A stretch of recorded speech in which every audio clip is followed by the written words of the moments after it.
So yun nga guys, tinakbo na nila mama si Sam sa emergency room. Naka-oxygen siya dyan guys. Di niya na kasi kayang huminga na maayos. Nahirapan na talaga si Sam. Bale guys, may sakit na naman po si Sam. Bumalik na naman po yung dating sakit na sa puso. So ngayon guys, si Sam guys, dadalhin siya ngayon sa ospital nila mama para magamot siya ng maayos din ng mga doktor. Dahil nga guys, tinawagan na ni tita yung doktor ni Sam at sabi ng doktor ni Sam na kailangan na talaga madala ni Sam sa ospital. Dahil nga humihina na naman yung kanyang puso. Kasi guys, bawal na bawal si Sam mapagod. Kaya si tita, pinagbabawalan niya si Sam sumama sa mga kaibigan niya at umalis. Dahil nga hingalan na naman si Sam, mahirapan na naman huminga. Kasi nga, guys, malaki yung puso ni Sam, nalulunod yung puso niya. Bali guys, naganda na nga po pala si mama ng mga damit ko para sa ospital. Para bang naka-confine ako doon, may mga gagamitin ako, ayan. May mga ilang pirasong damit na dadaling kami. Kasi alam mo ba guys, dati ko na itong sakit. Umudit lang kasi nung isang araw galing kami Pampanga. Na hiningal na naman ako eh. Kasi nga diba guys, bawal akong hingalin dahil sa sakit ko. Ayun. Napapagod yung heart ko. Ayun. So yun guys, update lang namin kayo mamaya pag nasa hospital na kami. So yun nga guys, tinakbo na nila mama si Sam sa emergency room. Ka-oxygen siya dyan guys. Di niya na kasi kayang huminga na maayos. Nahirapan na talaga si Sam. Hinihintay nila dyan yung doktor na titingin kay Sam. Marami rin kasing pasyente na inaasikaso yung doktor kaya kailangan talaga nila maghintay. Ito naman guys, kinakabitan siya ng nurse dyan ng Heplak. Pangsaswero yan guys. Dyan ini-inject yung gamot na ipapasok sa katawan niya para mas mabilis siyang gumaling. Kinawanan nga din pala si Sam ng dugo ng nurse para sa mga gagawin sa kanyang test o laboratory. Yan, na po pinapasok ko ng gamot. Bali guys, inaantay ko namin yung resulta ng laboratory na ginawa sa akin para malaman namin guys kung i-admit ako or papauwiin ako. Kasi yung mga kasama ko guys, kami guys, mayroong pinauwi, mayroong in-admit. Kaya ngayon, hintayin namin yung result. Yan. Ako guys, ayoko i-admit. Kasi nakakatakot. So guys, update lang namin kayo mamaya kung ano yung resulta. Bali guys, nandito na nga po ngayon sa bahay si Sam. Hindi na po siya in-admit dahil nga po napakaraming may virus dun sa hospital. Tsaka dapat po talaga admit po si Sam, pero po naawa po yung doktor sa kanya kaya po pinauwi siya dito para sa bahay nila po siya gagamutin. Kasi nga guys, sa emergency room, marami pasyente na nagpupuntahan dun. Iba-iba yung sakit. Yung may virus din. Maraming sakit. Ayaw nga ni Doc na ma-expose ako dun. Kasi nga baka mahawa ako. Kaya yung doktor ko guys, nilisitahan na lang ako ng gamot ko. Tapos dito lang daw ako sa bahay maggamot. Pero guys, itong sakit ko talaga, datang hospital to. Kaya ayun, ayaw nga ni Doc na ma-expose. Kaya pinauwi na lang kami. Kaya dito lang ako sa bahay maggagamot. Kaya magmula ngayon guys, iingatan na namin yung mga kakainin niya. Kasi guys, bawal sa kanya yung mga mantika, maalat, dahil nga po may sakit siya sa puso. Kaya yung mga papakain na lang namin sa kanya, mga healthy foods tulad ng prutas, gulay, yan guys, yun yung mga papakain namin sa kanya para bumalik na sa normal yung puso niya. Kaya tara guys, samahan niyo ako. Handa na natin yung kakainin ni Sam ngayon. So yun guys, ang papakain natin ngayon kay Sam guys, ito.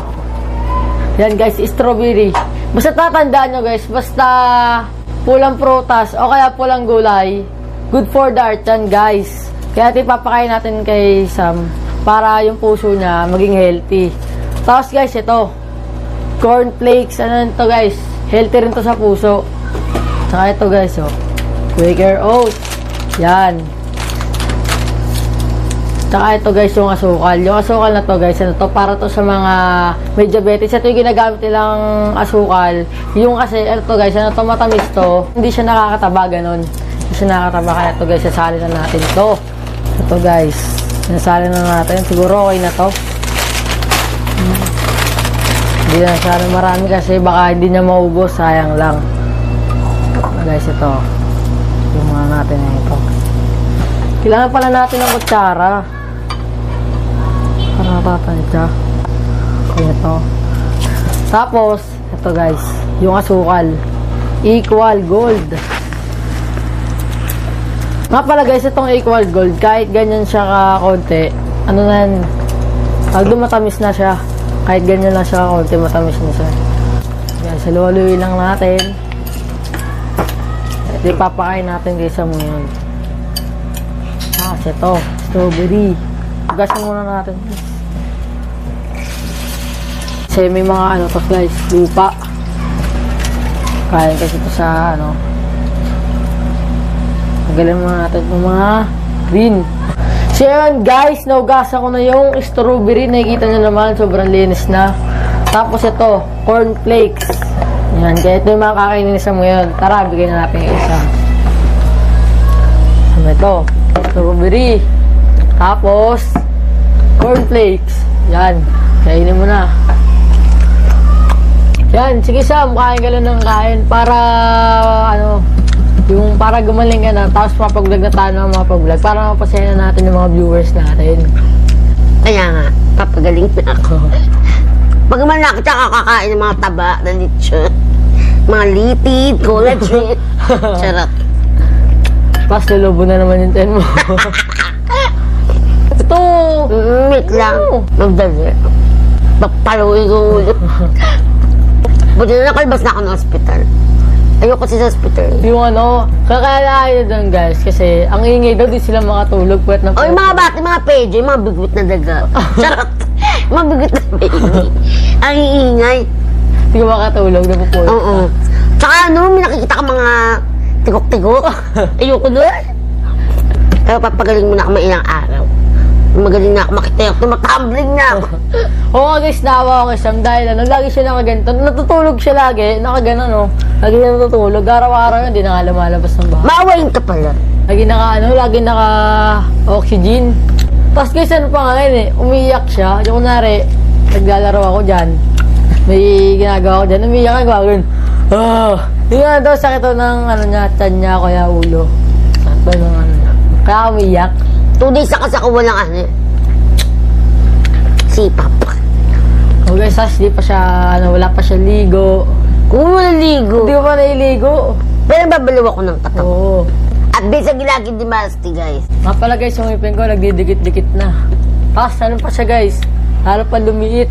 Lumiit na lang, parang baby teeth na lang. Papatanggal ko na rin to kasi, ano guys, tinatagtag ako ng singaw. Dami ko singaw. Ito, sakit.